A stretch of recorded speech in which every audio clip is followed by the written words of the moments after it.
अस्सलामुअलैकुम। Physics ninth और इसमें हम आज चैप्टर नंबर 9 से टॉपिक जो डिस्कस करने जा रहे हैं वो है हमारे पास thermal conductivity. So let's start. Thermal conductivity, इससे पहले हम कंडक्शन में पढ़ चुके थे कि कंडक्शन ऑफ ए हीट जो होती है वो डिफरेंट मटेरियल की डिफरेंट होती है, यानी कि हीट कंडक्ट करना मुख्तलिफ होती है हर मटेरियल की। जैसे कि हम जानते हैं कि मेटल में जो है ना, हीट जो होती है वो फ्लो करती है more rapidly as compare to the insulator, and insulator की निस्बत जो मेटल के अंदर जो है वो हीट ज़्यादा तेज़ी से फ़्लो करती है, हीट ऑफ फ्लो जो होता है ज़्यादा फास्ट होता है। तो थर्मल कंडक्टिविटी में हम क्या पढ़ेंगे, क्योंकि हम इससे पहले पढ़ भी चुके हैं कि हीट फ्लो जो होता है वो हमेशा हॉट बॉडी से कोल्ड बॉडी की तरफ होता है। तो ये therm means heat and conductivity का मतलब होता है property of a body to transfer या property of a material to transfer. किसी भी ऑब्जेक्ट की हीट को कितनी अमाउंट ऑफ हीट वो जो है मटेरियल ट्रांसफ़र करेगा वो क्या कहलाएगी, प्रॉपर्टी इसकी थर्मल कंडक्टिविटी कराएगी, यानी कि कितना टाइम लेगा और उस टाइम में कितनी हीट जो है वो ट्रांसफ़र करेगा। तो इसमें सबसे पहले हम पढ़ेंगे कि रेट ऑफ फ्लो क्या होता है। सो लेट्स स्टार्ट। इसके लिए हमारे पास रेट ऑफ फ्लो को समझने के लिए ये हमारे पास एक सॉलिड ब्लॉक है और इसके दो डिफरेंट टेम्परेचर है हमारे पास। ये इसका सॉलिड ब्लॉक का ये क्रॉस सेक्शनल एरिया ए है। यहाँ पे इसका क्रॉस सेक्शनल एरिया मींस के यानी कि इसमें कितने मॉलिक्यूल्स या फ्री इलेक्ट्रॉन की लेयर जो है वो इसमें से एंटर होंगी। जितना वो एरिया होगा, जितना एरिया ज़्यादा होगा, ज़्यादा लेयर ऑफ मॉलिक्यूल्स एंटर होंगी। इसलिए ये इसका एक टेम्परेचर है T1 जिसको हमने हाई टेम्परेचर कह दिया। ये हमारे पास दूसरी साइड पे लो टेम्परेचर है T2 और ये length of the solid block है। तो कंडक्शन ऑफ, हम ये भी पढ़ चुके, कंडक्शन जो है, कंडक्शन ऑफ हीट जो है अकर है different rate in different material. Different material की, हर मटेरियल की मुख्तलिफ होती है। जैसा कि पहले भी हम बता चुके हैं कि मेटल के अंदर हीट जो है ज़्यादा रैपिडली फ़्लो करती है as compare to the insulator की निस्बत। सो नेक्स्ट हमारे पास रेट ऑफ फ्लो हम पढ़ते हैं। रेट ऑफ फ्लो क्या होता है? Amount of a heat to flow in unit time. Heat की वो मकदार जो यूनिट टाइम में फ़्लो होगी वो क्या कहलाएगा, रेट ऑफ फ्लो कहलाएगा। हीट को हम क्यू से रिप्रेजेंट करते हैं, टाइम को टी से, इसलिए रेट ऑफ फ्लो किसके इक्वल हो गया, क्यू डिवाइडेड बाई टी। तो rate of flow, it is observed that rate at which heat flows through solid object. ये डिफरेंट फैक्टर के ऊपर डिपेंड करती है। इसके लिए हमारे पास पहला फैक्टर क्या है वो हम डिस्कस करते हैं कि रेट ऑफ फ्लो किस पे डिपेंड करती है। वो हमारे पास पहला है जी cross sectional area of the solid. Rate of flow जो है ये cross sectional area of solid पे डिपेंड करती है। इसके लिए हम एक एग्जांपल लेते हैं कि हमारे पास लेट्स सपोज दो डिफरेंट कॉपर वायर हैं। एक का क्रॉस सेक्शनल एरिया कम है और एक का क्रॉस सेक्शनल एरिया ज़्यादा है।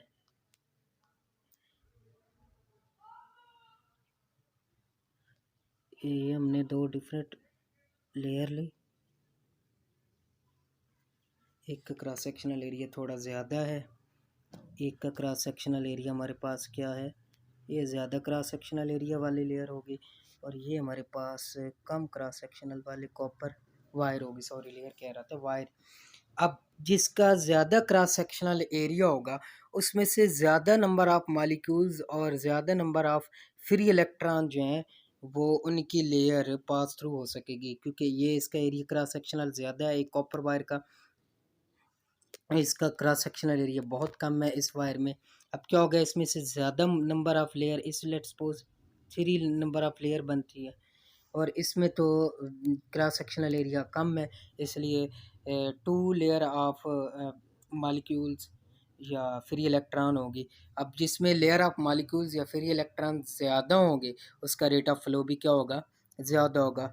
और चूँकि हमारे पास जिसका क्रॉस सेक्शनल एरिया ज़्यादा है उसमें ज़्यादा लेयर ऑफ मॉलिक्यूल्स होंगी, इसलिए रेट ऑफ फ्लो जो होता है वो क्रॉस सेक्शनल एरिया के क्या हो गया, डायरेक्टली प्रोपोर्शनल। यानी कि क्रॉस सेक्शनल एरिया ज़्यादा होगा तो ज़्यादा नंबर ऑफ इलेक्ट्रॉन या फ्री मॉलिक्यूल्स या फ्री इलेक्ट्रॉन की लेयर बनेगी और उसमें से ज़्यादा जो है फ्लो ऑफ हीट जो है वो ज़्यादा होगी। इसलिए हम क्या कहेंगे कि large cross sectional area of a solid contain large number of the molecules and free electron. It means कि क्रॉस सेक्शनल एरिया जिसका ज़्यादा होगा greater will be the rate of flow. जिसका क्रॉस सेक्शनल एरिया ज़्यादा होगा उसमें से rate of flow भी क्या होगा, ज़्यादा होगा। इक्वेशन क्या बन गया हमारे पास, रेट ऑफ फ्लो जो है यानी कि Q by T is directly proportional to the cross sectional area. Next हमारे पास है लेंथ ऑफ द सॉलिड। जितना जितनी ज़्यादा किसी की लेंथ होगी उसी तरह हम एग्जांपल लेते हैं। अब चूँकि हमने एक जैसे क्रॉस सेक्शनल एरिया वाले दो कॉपर ले लें, अब हमने एक की लेंथ थोड़ी ज़्यादा लेनी है। एक अब लेंथ जो है रेट ऑफ फ्लो जो है वो लेंथ पे कैसे क्या इसके डायरेक्टली प्रोपोर्शनल है, इन्वर्सली प्रोपोर्शनल है, ये हम डिस्कस करते हैं। जिसकी लार्ज लेंथ होगी between the hot and cold end of a solid, यानी कि ये हमारे पास एक कॉपर वायर है, इसकी ये हॉट एंड है, ये हॉट एंड है, ये वाली ये सॉलिड सॉरी कोल्ड एंड है। अब क्या होगा, जो हीट ऑफ फ्लो होगा, रेट ऑफ फ्लो जो होगा इसमें, rate of flow of a heat.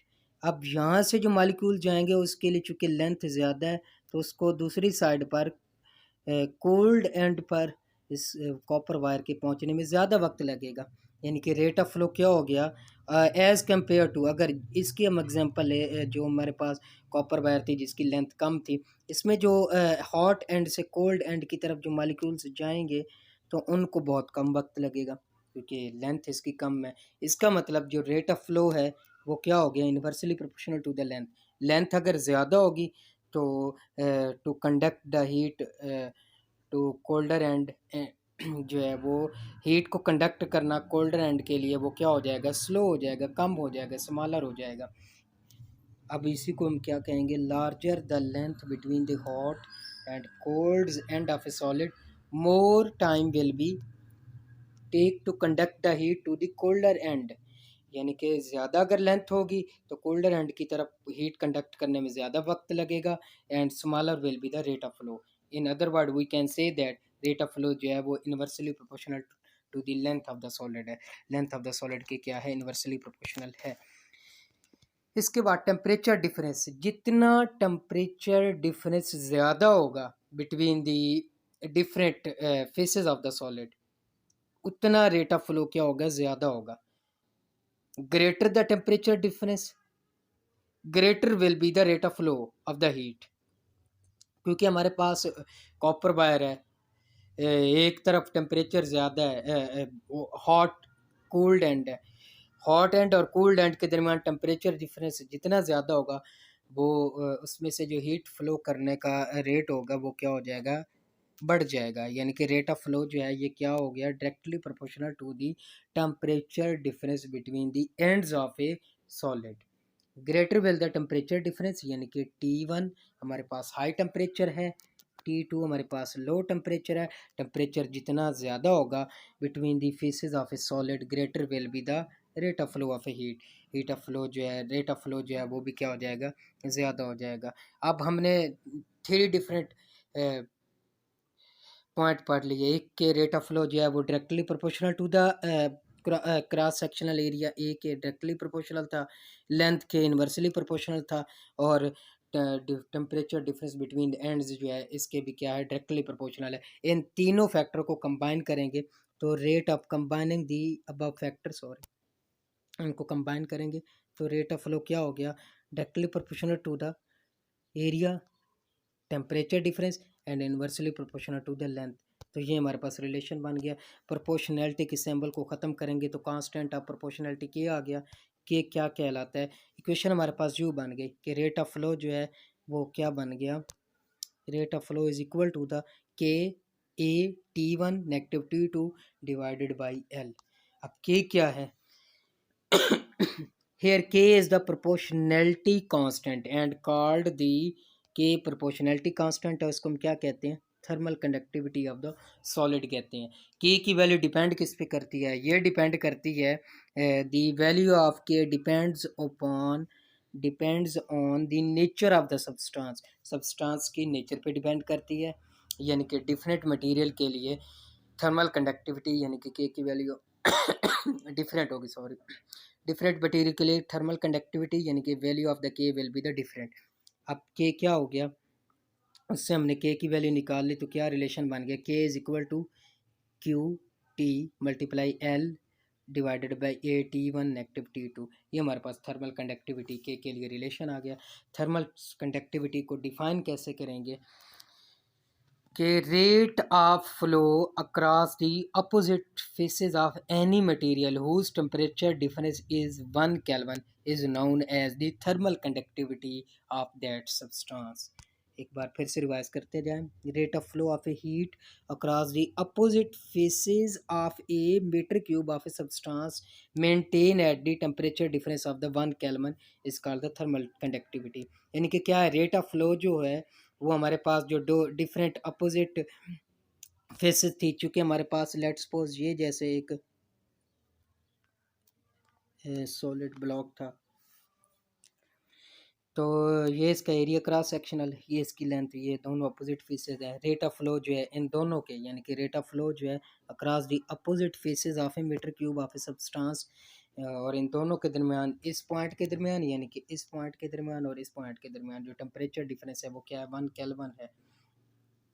तो इसको हम क्या कहेंगे, rate of flow across the opposite faces of a meter cube of a substance maintain at the temperature difference of 1 kelvin is called the thermal conductivity of a that substance. इस substance की क्या कहलाएगी, वो thermal conductivity कहलाएगी। ये था आज का हमारा टॉपिक। ओके, अल्लाह।